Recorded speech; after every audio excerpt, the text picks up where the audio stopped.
right, well, now that we have sung about some of the things that we're noticing around the outside during springtime, we are going to talk a little bit about our flowers and the parts of the flowers that you might see here. Now, I don't know if you can see all of these white things coming down here, but those are roots, and they form they give the flower a very important job.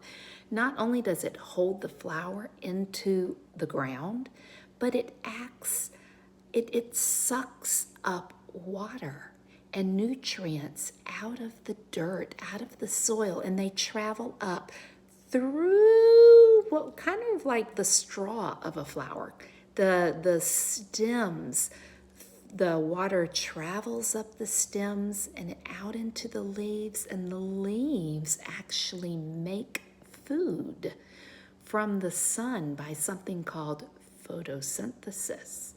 And the food and the soil and the nutrients and the water all work together until a beautiful bud will form. And in this case, we have a flower, a pansy flower. But you don't always get flowers. Sometimes you get fruits, sometimes you get vegetables. But I have a little song for you, another song about a flower. Now, if you see my flower, looks backward again, but here is my flower. Here are my leaves, and this is my stem, and these things down in the ground are my roots. And the song goes, and you'll notice you'll get the tune of this one. It goes, flowers, leaves, stems and roots, stems and roots. Flowers, leaves, stems and roots, stems and roots. All it takes is sun, soil, and water. Flowers, leaves, stems and roots, stems and roots. Now, that's fun on the pictures, but now you're not going to be able to see me do this, but we're going to try. Let me move my chair out of the way, and your body is going to become the flower. And we're going to sing flowers, you can't see my arms going out. Flowers, leaves, stems and roots, stems and roots. Flowers, leaves, stems and roots, stems and roots. All it takes is sun, soil, and water. Flowers, leaves, stems and roots, stems and roots. And then if you really want to have fun with it, you can really get your family moving and get some good exercise, and you can speed it up. I'm not going to go as fast as we usually do at school, but you can teach mom and dad and your brothers and sisters how we do that. It is flowers, leaves, stems and roots, stems and roots. Flowers, leaves, stems and roots, stems and roots. All it takes is sun, soil, and water. Flowers, leaves, stems and roots, stems and roots. Flowers, leaves, stems and roots, stems and roots. Flowers, leaves, stems and roots, stems and roots. All it takes is sun, soil, and water. Flowers, leaves, stems and roots, stems and roots. And you can go as fast as you would like. And if you want to draw a picture like I did to kind of help you remember what you're singing about, you can do that too.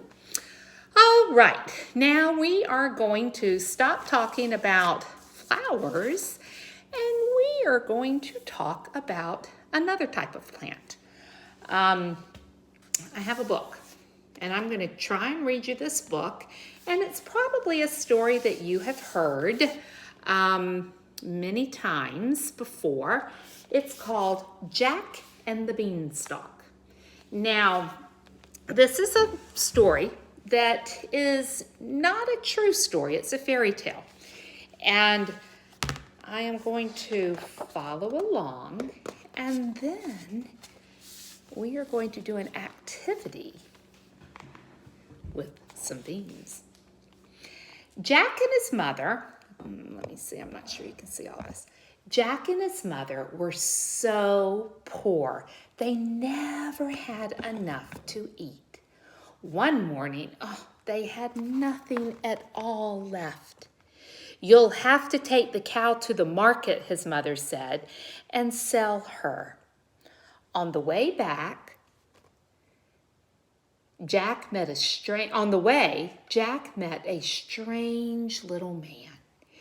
"I'll give you these for your cow," said the man, holding out 5 wrinkly dried beans. I don't know if you can see this or not. See in his hand, he has his beans. "I need money, not beans," said Jack.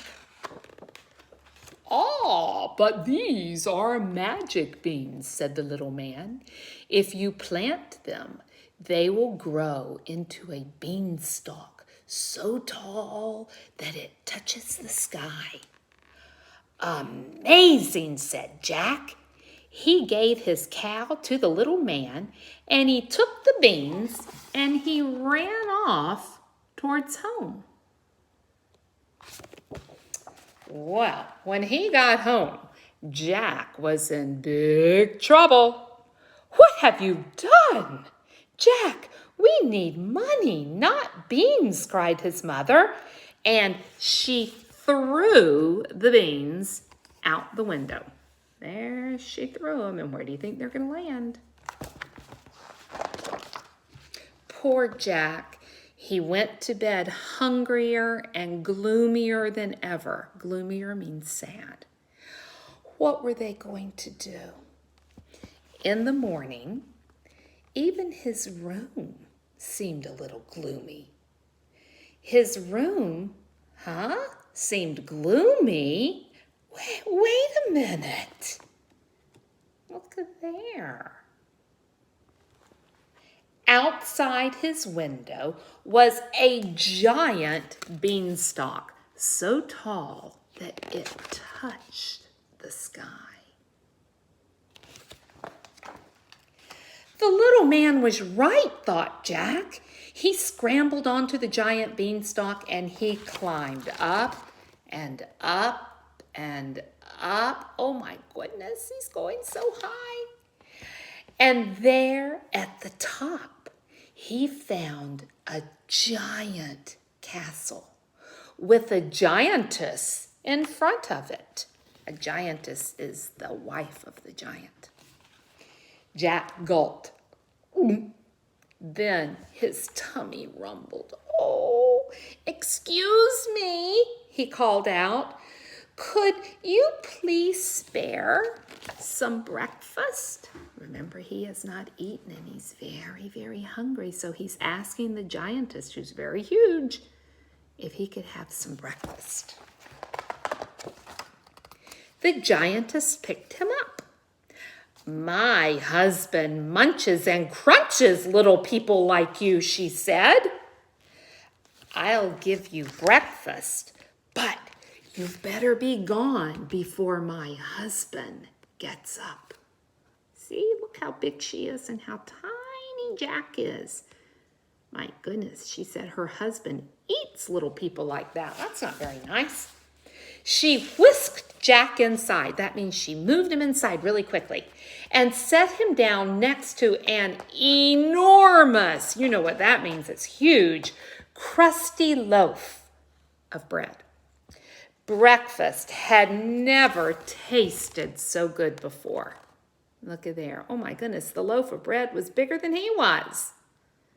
Yummy. He got to eat and eat and eat. But then, stomp, stomp, stomp. "Quickly, hide in here." And the giantess stuffed Jack into a pot just as the giant walked into the kitchen. So there you see her. She whisks him up and she tosses him into a jar that has a lid. "Fee, fi, fo, fum, I smell the blood of an Englishman.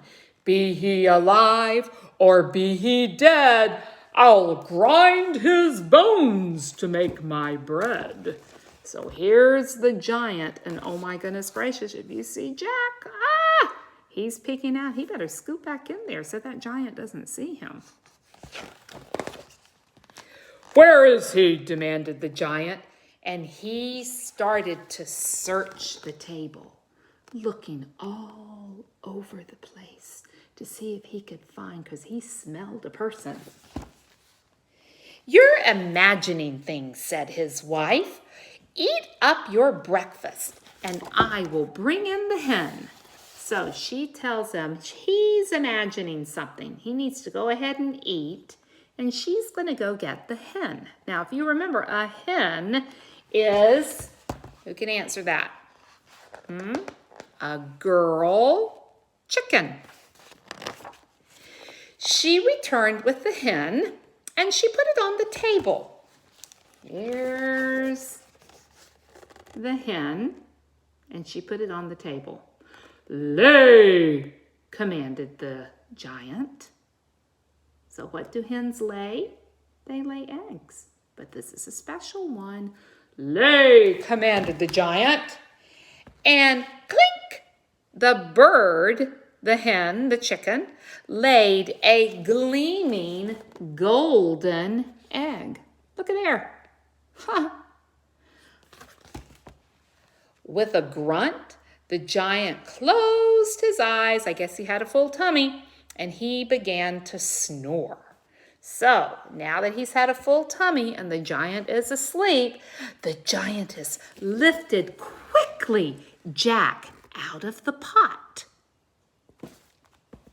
"Run for your life," she whispered, but Jack had eyes on the hen. He grabbed the hen and he fled for the door, and the bird let out a loud squawk,